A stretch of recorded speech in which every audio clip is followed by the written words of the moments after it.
Hello friends, welcome to Bangera's cooking channel. ಇವತ್ತು ನಾನು ಮಾವಿನಕಾಯಿ ಒಂದು ಕರಿ ಮಾಡ್ತಾ ಇದ್ದೀನಿ. ತೆಂಗಿನ ಹಾಲು ಹಾಕಿ ಮಾಡುವಂಥದ್ದು ತುಂಬ ಸೂಪರ್ ಆಗಿರ್ತದೆ.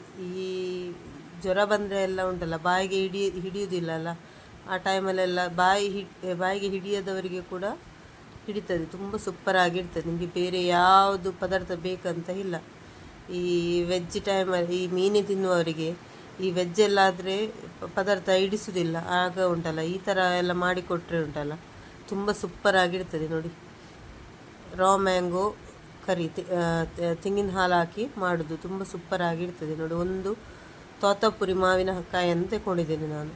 ಇದು ಸ್ವಲ್ಪ ಸಿಹಿ, ಸ್ವಲ್ಪ ಹುಳಿಯಾಗಿ ತುಂಬ ಚೆನ್ನಾಗಿರ್ತದೆ. ನೋಡಿ, ಕಟ್ ಮಾಡಿಕೊಂಡೆಲ್ಲ ಇಟ್ಕೊಂಡಿದ್ದೇನೆ. ನೋಡಿ, ಮಾವಿನಕಾಯನ್ನು ಇದು ತುಂಬ ಸ್ವೀಟ್ ಕೂಡ ಅಲ್ಲ, ಸ್ವಲ್ಪ ಹುಳಿ, ಸ್ವಲ್ಪ ಸ್ವೀಟಾಗಿ ಉಂಟು. ಒಂದು ಮಣ್ಣಿನ ಪಾತ್ರೆ ತಗೊಂಡಿದ್ದೇನೆ. ಇದಕ್ಕೆ ನಾನು ಕಟ್ ಮಾಡಿ ಹಾಕ್ಕೊಳ್ತಾ ಇದ್ದೀನಿ. ನೋಡಿ, ಹದ ಸೈಜಲ್ಲಿ ಕಟ್ ಮಾಡ್ಕೊಂಡಿದ್ದೀನಿ. ತುಂಬ ಸಣ್ಣದು ಕೂಡ ಮಾಡ್ಕೊಳ್ಳಿಲ್ಲ, ಹದವಾಗಿ ಕಟ್ ಮಾಡಿ. ನೋಡಿ, ಇಷ್ಟು ಪೀಸಸ್ ಆಗಿದೆ. ನೋಡಿ, ಒಂದು ಮಾವಿನಕಾಯಿದು ಮಾಡ್ತಾ ಇರೋದು, ತೋತಾಪುರಿ ಮಾವಿನಕಾಯಿ. ಇದಕ್ಕೆ ನಾನು ಇನ್ನು ಒಂದು ಕಾಯಿ ಮೆಣಸನ್ನು ಉದ್ದಕ್ಕೆ ಕಟ್ ಮಾಡಿ ಹಾಕ್ಕೊಳ್ತಾ ಇದ್ದೀನಿ. ಒಳ್ಳೆ ಖಾರ ಕಾಯಿ ಮೆಣಸಿದು. ಒಂದು ಕಾಯಿ ಮೆಣಸನ್ನು ಕಟ್ ಮಾಡಿಕೊಂಡು ಹಾಕ್ಕೊಂಡಿದ್ದೀನಿ. ಒಂದು ನೀರುಳ್ಳಿ ಕೂಡ ಚಾಪ್ ಮಾಡಿಕೊಂಡು ಹಾಕ್ಕೊಂಡಿದ್ದೀನಿ, ಕಟ್ ಮಾಡಿಕೊಂಡು. ಒಂದು ಸ್ವಲ್ಪ ಕರಿಬೇವಿನ ಸೊಪ್ಪು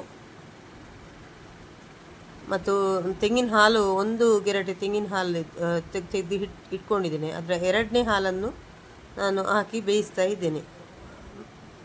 ಮೊದಲನೇ ಹಾಲನ್ನು ತೆಗೆದು ಇಟ್ಕೊಂಡಿದ್ದೇನೆ. ಎರಡನೇ ಹಾಲನ್ನು ಬೇಯಿಸ್ಲಿಕ್ಕೆ ಹಾಕ್ಕೊಳ್ತಾ ಇದ್ದೇನೆ. ರುಚಿಗೆ ಬೇಕಾದಷ್ಟು ಉಪ್ಪು ಇದೆಲ್ಲ ಹಾಕಿ ಉಂಟಲ್ಲ, ಬೇಯಲಿಕ್ಕೆ ಇಡೋದು. ಸ್ವಲ್ಪ ಅರಿಶಿನ ಪುಡಿ ಕೂಡ ಹಾಕ್ಕೊಳ್ತೇನೆ. ಎಲ್ಲ ಹಾಕಿ ಉಂಟಲ್ಲ, ಇದನ್ನು ಬೇಯಲಿಕ್ಕೆ ಇಡೋದು. ನೋಡಿ, ಚೆನ್ನಾಗಿ ಮಿಕ್ಸ್ ಮಾಡ್ಕೊಂಡು ಒಂದು 10 ನಿಮಿಷದಲ್ಲಿ ಬೇಯ್ತದೆ. ಇದು ತುಂಬ ಹೊತ್ತಿಲ್ಲ, ರಪ್ಪ ಅಂತ ಬೇಯ್ತದೆ. ಮಾವಿನಕಾಯಿ ಬೇಯಲಿಕ್ಕೆ ತುಂಬ ಹೊತ್ತು ಏನು ತಗೊಳ್ಳೋದಿಲ್ಲ. ಈಗ ಮುಚ್ಚಿಡುವ, ಸ್ವಲ್ಪ ಬೇಯಲಿ ಅಂತ ಹೇಳಿ. ಅಷ್ಟರಲ್ಲಿ ನಾನು ರುಬ್ಲಿಕ್ಕೆ, ನೋಡಿ, ನಾನು ಇಂಗ್ರೀಡಿಯೆಂಟ್ಸ್ ತೋರಿಸ್ತೇನೆ. ನೋಡಿ, ಒಂದು 2 ಕಾಯಿ ಮೆಣಸು ತಗೊಂಡಿದ್ದೀನಿ, ಖಾರ ಕಾಯಿ ಮೆಣಸಿದು.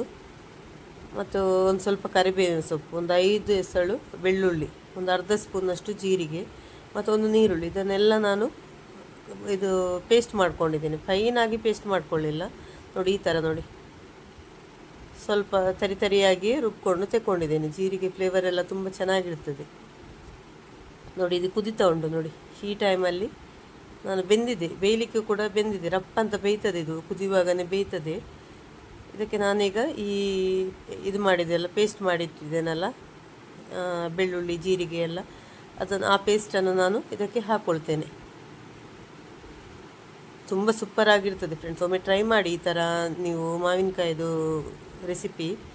ತುಂಬ ಚೆನ್ನಾಗಿರ್ತದೆ. ನಿಮಗೆ ಊಟಕ್ಕೆಲ್ಲ, ಬೇರೆ ಗಂಜಿ ಊಟಕ್ಕೆಲ್ಲ ತುಂಬ ಚೆನ್ನಾಗಿರ್ತದೆ. ಬೇರೆ ಏನು ಬೇಕಂತ ಇಲ್ಲ, ಇದೊಂದು ಇದ್ದರೆ ಸೂಪರಾಗಿರ್ತದೆ ಊಟಕ್ಕೆ. ನೋಡಿ, ಹಾಕಿ ಮಿಕ್ಸ್ ಮಾಡ್ಕೊಂಡಿದ್ದೇನೆ. ರುಬ್ಬಿರುವ ಇದನ್ನು ಕಾಯಿ ಮೆಣಸು, ಕರಿ ಲೀವ್ಸ್ ಎಲ್ಲ ರುಬ್ಕೊಂಡಿದ್ದೀನಲ್ಲ, ಜೀರಿಗೆ ಬೆಳ್ಳುಳ್ಳಿ ಎಲ್ಲ, ಅದನ್ನು ಹಾಕ್ಕೊಂಡು ಚೆನ್ನಾಗಿ ಮಿಕ್ಸ್ ಮಾಡ್ಕೊಳ್ತೇನೆ. ನೋಡಿ,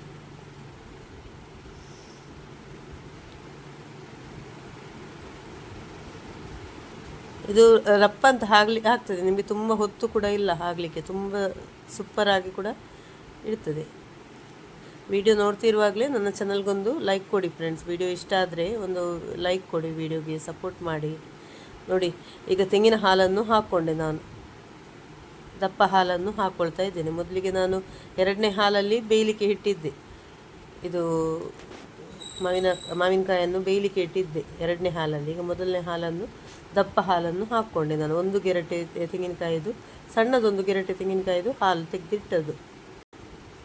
ಉಪ್ಪೆಲ್ಲ ನೋಡಿ ಕರೆಕ್ಟಾಗಿ ಹಾಕಿ, ಇದಕ್ಕೆ ಒಂದು ಸಣ್ಣ ಪೀಸ್ ಬೆಲ್ಲ ಕೂಡ ಹಾಕ್ಕೊಳ್ಬೇಕು. ನೋಡಿ, ಒಂದಿಷ್ಟು ಬೆಲ್ಲ ಕೂಡ ಹಾಕ್ಕೊಂಡಿದ್ದೇನೆ ನಾನು. ಮೊದಲೇ ಹಾಕ್ಕೊಳ್ಬೇಕಿತ್ತು, ನಾನು ತಂದದಿರಲಿಲ್ಲ. ಈಗ ತಂದದ್ರಿಂದ ಈಗ ಹಾಕ್ಕೊಂಡೆ. ನೋಡಿ, ಬೆಲ್ಲ ಮೊದಲಿಗೆ ನೀವು ಮಾವಿನಕಾಯಿ ಎಲ್ಲ ಬೇಯಲಿಕ್ಕೆ ಇಡ್ತೀರಲ್ಲ, ಆಗಲೇ ಹಾಕಿದರೆ ಚೆನ್ನಾಗಿರ್ತದೆ. ನೋಡಿ, ಈಗ ಬೆಲ್ಲ ಕೂಡ ಹಾಕ್ಕೊಂಡು ನಾನು ಕುದಿಸ್ತಾ ಇದ್ದೇನೆ. ನೋಡಿ, ರೆಡಿ ಆಯಿತು. ನೋಡಿ, ಈಗ ಇದಕ್ಕೊಂದು ಒಗ್ಗರಣೆ ಮಾಡ್ಕೊಳ್ಳಿಕ್ಕೆ ಉಂಟು. ನೋಡಿ, ಇದು ಗ್ಯಾಸ್ ಆಫ್ ಮಾಡಿದ ಮೇಲೆ ಕೂಡ ಉಂಟಲ್ಲ, ಕುದೀತಾ ಉಂಟು. ನೋಡಿ, ಮಣ್ಣಿನ ಪಾತ್ರೆಯಲ್ಲಿ ಮಾಡಿದರೆ ಇದೇ ವಿಶೇಷತೆ. ನೋಡಿ, ಗ್ಯಾಸ್ ಆಫ್ ಮಾಡಿದ ಮೇಲೆ ಕೂಡ ಕುದೀತಾ ಇರ್ತದೆ. ಇದಕ್ಕೆ ಒಗ್ಗರಣೆಗೆ ಈಗ ನೋಡಿ, ನಾನು ತೆಂಗಿನೆಣ್ಣೆ ಯೂಸ್ ಮಾಡ್ಕೊಂಡಿದ್ದೇನೆ. ಇದಕ್ಕೆ ಒಂದು ಅರ್ಧ ಸ್ಪೂನಷ್ಟು ಸಾಸಿವೆ ಚಟಪಟ ಅಂತ ಹುಡಿಯುವಾಗ ಇದಕ್ಕೆ ಒಂದು ಬ್ಯಾಡಗಿ ಮೆಣಸನ್ನು ಕಟ್ ಮಾಡಿಕೊಂಡು ಹಾಕ್ಕೊಂಡಿದ್ದೀನಿ. ಒಂದು ಸ್ವಲ್ಪ ಕರಿ ಲೀವ್ಸ್ ಹಾಕ್ಕೊಂಡು, ಬೆಳ್ಳುಳ್ಳಿ ಬೇಕಿದ್ದರೆ ಬೆಳ್ಳುಳ್ಳಿ ಕೂಡ ಜಜ್ಜಿ ಹಾಕ್ಕೊಳ್ಬೋದು, ಫ್ಲೇವರ್ ಚೆನ್ನಾಗಿರ್ತದೆ. ನಾನು ಹಾಕ್ಕೊಳ್ಳಿಲ್ಲ, ಖಾಲಿ ಸಿಂಪಲಾಗಿ ಒಗ್ಗರಣೆ ಮಾಡ್ಕೊಂಡಿದ್ದೀನಿ. ಸಾಸಿವೆ ಮತ್ತು ಕರಿಬೇವಿನ ಸೊಪ್ಪು ಮತ್ತು ಒಣಮೆಣಸು. ಈ ಒಣಮೆಣಸು ಉಂಟಲ್ಲ, ತೆಂಗಿನ ಎಣ್ಣೆಯಲ್ಲಿ ಫ್ರೈ ಆಗುವಾಗ ಒಳ್ಳೆ ಫ್ಲೇವರ್ ಕೊಡ್ತದೆ, ತುಂಬ ಸೂಪರ್ ಆಗಿರ್ತದೆ. ನೋಡಿ, ಒಗ್ಗರಣೆ ಮಾಡಿಕೊಂಡು ಹಾಕ್ಕೊಂಡಿದ್ದೀನಿ. ಎಷ್ಟು ಸಿಂಪಲ್ ಅಲ್ವಾ ರೆಸಿಪಿ. ನೋಡಿ, ರಪ್ಪ ಅಂತ ಮಾಡ್ಬೋದು. ಮಾವಿನಕಾಯಿ ಕೂಡ ಬೇಗ ಬೇಯ್ತದೆ, ನಿಮಗೆ ತಕ್ಷಣಕ್ಕೆ ಮಾಡ್ಬೋದು, ಸೂಪರ್ ಆಗಿರ್ತದೆ ನೋಡಿ.